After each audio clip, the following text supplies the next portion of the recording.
silaa wanti hundinuyyuu sirraa bareedaa ture yaa Saayiduu. Sirraa bareedaa ture. Ati mul'isuu qabdaa turte waan hunda isaa akka seeratti kabajaan jechuudha. Ati mul'isuu qabda. Ishiinuu kabaja ishii qabattee sitti dhufte miti. Ishiinuu kabaja ishii osoo bakkeetti hin balleessin harka ishiillee biraankii ati taasistellee deeffattee harka ishiillee deeffattee kabaja ishii baattattee deebitee suma biratti dhufte.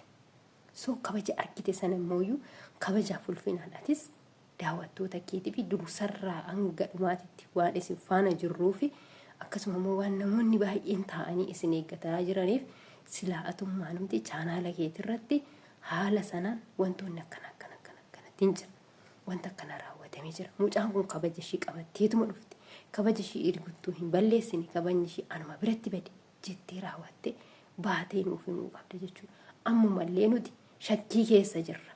Shakkii keessa jirra. Dhugaa dubbachuudhaaf yoo ta'e shakkii keessa jirra. Ergi reebdee mucaa kana caccabsitee deemuu dadhabuu dandeessi. Haalota adda addaatiin jechuudha. Nuti yaajuma isheen irreebamtee jennaan lakki irreebamnee jette. Kanumaa jennee raawwanne kanatti fudhanne malee waan irraa beeknu takka illee jiru. Silaa afaan keetirraa dhageenye akkasittiin gammachuu keenya ibsannaa turre. Dogoggorri guddaa sibira. Deebinee dhufnee jirra wantoota tokko qabannee jechuudha har'alleedha.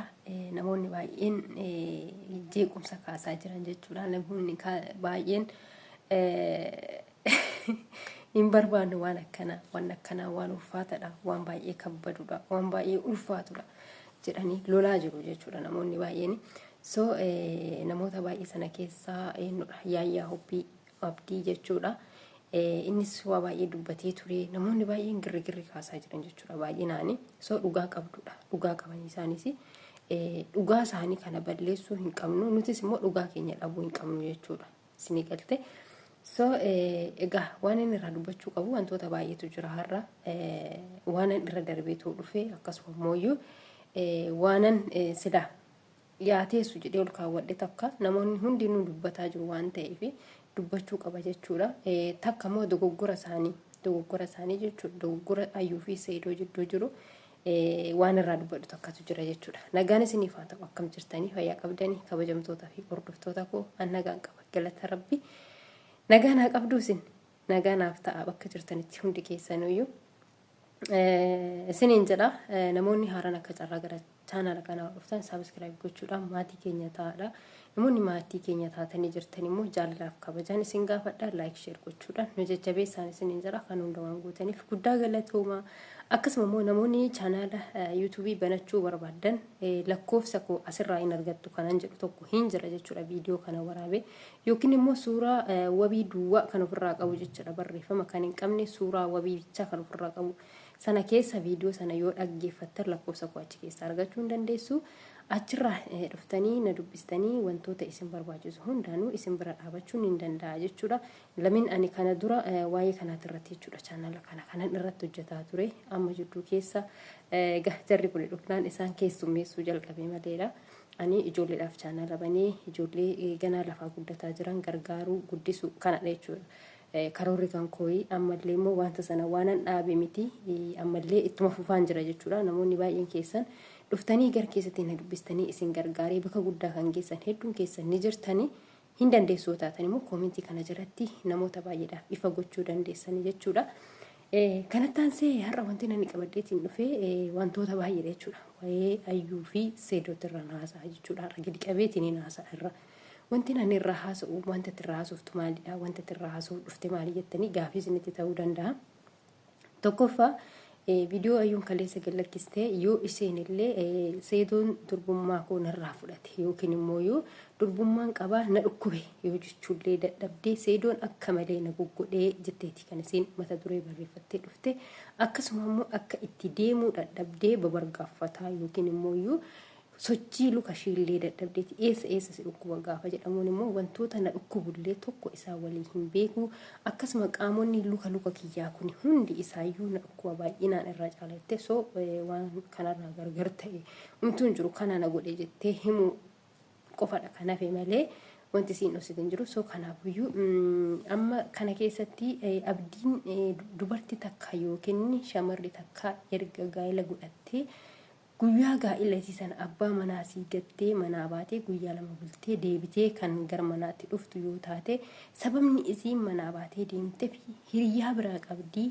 hiriyaa biraa wajjiniin wantoota adda addaa dabarsitee deebitee malee akkanatti miti kan isiin deebitee waa malee miti kan isiin deebitee shira sirratti yaaddeti yaa obboleessa kiyyaa harkaa miliqee yookiin immoo wanta jirtu takka nu beeksisi maalidha kanatti gochaa jirtu jedhee hedduu takka dubbataa ture jechuudha.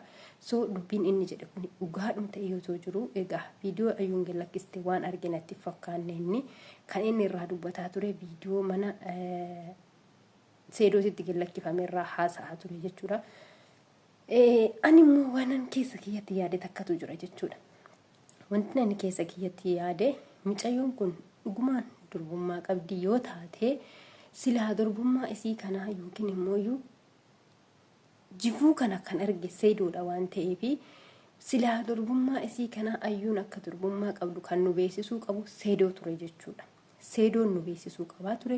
Seedoon mana isaatirratti chaanala isaatirratti gallakkisee gammachuusaa achirratti nu ibsuu qabaa ture jechuudha. Sila ayyuu irraa hin malu viidiyoon kun achirratti waraabamu kan ayyuuti irratti waraabamu hin malu ture jechuudha. Ayyuun viidiyoo kana waraabuun ishiidhaaf hin malu ture jechuudha. Sila kan waraabuu qabu seedoo qaba. Seedoon waraabuu qabaa ture. Eessarraa jalqabee jalqabarraa jalqabee jechuudha. Yeroo itti wal qunnaman sana osoo hin taane bakka jira mitiiree muraasa jechuun amma sergi cidha arginee jirra waan hunda arginee jirra kanas erga nutti argisiisu isaanii hin oolle jalqabumarraa jira miti yeroo itti gara siree seenuudhaaf deeman yeroo achi ba'an yeroo achi sanaan boodammoo wantoota dhaqanii sana xumuranii raawwatanii deebi'anii dhufan haala akkamii keessa turan miira akkamii keessa turan jira mitiiree wantoonni baay'ee mul'atu qaba malee daandii keessa akkasittiin deema kuni salphina guddaadha jechuudha dhugaa dubbachuudhaaf anama haamileedhuma isaanii ta'uu fanaan harka cabacabee fi isaa fi ture malee wantoonni baay'een wantoonni haala seera qabeessan teennee irratti dubbatu ni jira ture jechuudha. So kuni hundinuuyyuu dogoggora guddaadha. Dogoggora guddaadha jechuudha. Urfa baatee akkasitti karaa irratti deemaa maal jecha ta'uu hin qabu ture akkas jechuudha. Ta'uu hin qabu ture. Silaa akkuma aadaa seeraa uumatittuu jechuudha. Galteetti deebiteetii intalli kuni kabaja ishii fudhattee raawwattee erga nama mana namicha kanaa dhattee erga namicha kana faana wantoota kana raawwattee kabajni ishii kun isa biratti argame silaa isatiyyuu intala kana kunuunfatee jechuudha. Kunuunfatee waan hundumaayyuu mistiraan kabajaan jechuudha gadi fidee raawwatee nutti argisiisuu qaba jechuudha. Inni nutti argisiisuu qaba. Inni uummata kana barsiisuu qaba ture. Isheen akkana hin badde malee yookiin immoo Piraankiin isiin irratti hojjettes piraankii akkanaati. Dhugaadhumaan kabaja ishii irratti akkattuu hin balleessine kabaja ishii anumatu arge anumatu fudhate kabajni ishii kun ana biratti bade jedhee raawwatee silaa inni mana isaatitti nu beeksisuu qabaa ture jechuudha. So kuni seeraan aladha. Seeraan aladha jechuudha. Dhugaa dubbachuudhaaf seeraan aladha. Ayyuun silaa viidiyoo sana chaanaala ishii irratti gallakkisuu qabdu haala sanaan immoo miidiyaa irratti yookiin immoo karaarra deemaa viidiyoo sana waraabuu qabdu jechuudha. So silaa jifuun kuni kabajni kuni ishii fi seedoodhuma jidduutti xumuramuu qaba jechuudha. Sanaan booda hoo gara keenyatti gadi fidanii nutillee gammannee gammachuu sana isaaniif ibsanna. Sini galte haala akkasii ture jechuudha. So haa ta'u malee daa'iminatiidhaafis wallaalas nama sobbiraa dhabanii nama isaan gorsuu nama akkas bakka waan akkana jedhee isaan gorsuu dhabanii raawwatanii akkas gochuu danda'anii siis akka no problem rakkoon qabu irra dabarraaf jechuudha. Kuni garuu ta'uu hin qabu ture jechuudha. So seedoon amma mucattii kana halkan wajjin bulee jira wantoota barbaachisu hundumaayyuu raawwatanii jiru. Mucattiin kun dhukkubsattee jirti. Mucattiin kun akka waan hundumaayyuu kana dura namoota biraa faana hin dabarsin yookiin immoo isa duwwaa akka argaa jirtu odoo beekaa jiru waan godhe maali hin jedhes malee ismaam nama dabbara dhugaa dubbachuudha. Jechuun namni taa'ii bakka guyyuun takkitti sanallee taa'ii waliin ooli guyyaa bira ooli jechuudha. Bira ooli asraddee bakka akkashiin immoo koofni akkashiin jechuun ati odoo ati bira jiraattee mucaan kun dhukkubsatteeyyuu baateeyyuu urfa keessan deemtu turte jechuudha. Kuni salphina guddaadha. Dhugaadhumaan inni jaalaluma dhugaa isin wal jaalattanii wal fuutan ta'ee atis akkuma jedhanuyyuu durgummaadhuma sana ariitaa ta'ee ishiinis immoo maallaquma jedhan sanaaf walitti dhuftan ta'e anaanaaf hin galle jechuudha. Dhugaa dubbachuudha jechuudha. Garuu akka seeratitti akka uumateetti hin deemna yoo taane silaa wanti hundinuyyuu sirraa bareedaa ture yaasaidu. Sirraa bareedaa ture. Ati mul'isuu qabdaa turte waan hunda isaa akka seeratti kabajaan jechuudha. Ati mul'isuu qabda. Ishiinuu kabaja ishii qabattee sitti dhufte miti. Ishiinuu kabaja ishii osoo bakkeetti hin balleessin harka ishiillee biraankii ati taasistellee deeffattee harka ishiillee deeffattee kabaja ishii baattattee deebitee suma biratti dhufte. So kabaja argite sana immoo kabajaaf ulfinaadhaatis daawwattoota keetii fi dursarraa hanga dhumaatitti waan isin faana jirruufi akkasuma immoo waan namoonni baay'een taa'anii isin eeggataa jiraniif silaa atummaan humti chaanaala keetirratti haala sanaan wantoonni akkanatti jira. Wanta akkana raawwatamee jira. Mucaan kun kabaja ishii qabatteetuma dhufte. Kabaja ishii erguttuu hin balleessine kabajni ishii anuma biratti bade jettee raawwatte baatee nuuf himuu qabda jechuudha. Ammumallee nuti shakkii keessa jirra. Shakkii keessa jirra. Dhugaa dubbachuudhaaf yoo ta'e shakkii keessa jirra. Ergi reebdee mucaa kana caccabsitee deemuu dadhabuu dandeessi. Haalota adda addaatiin jechuudha. Nuti yaa juma isheen irreebamtee jennaan lakki irreebamnee jette. Kanumaa jennee raawwanne kanatti fudhanne malee waan irraa beeknu takka illee jiru. Silaa afaan keetirraa dhageenye akkasittiin gammachuu keenya ibsannaa turre. Dogoggorri guddaa si bira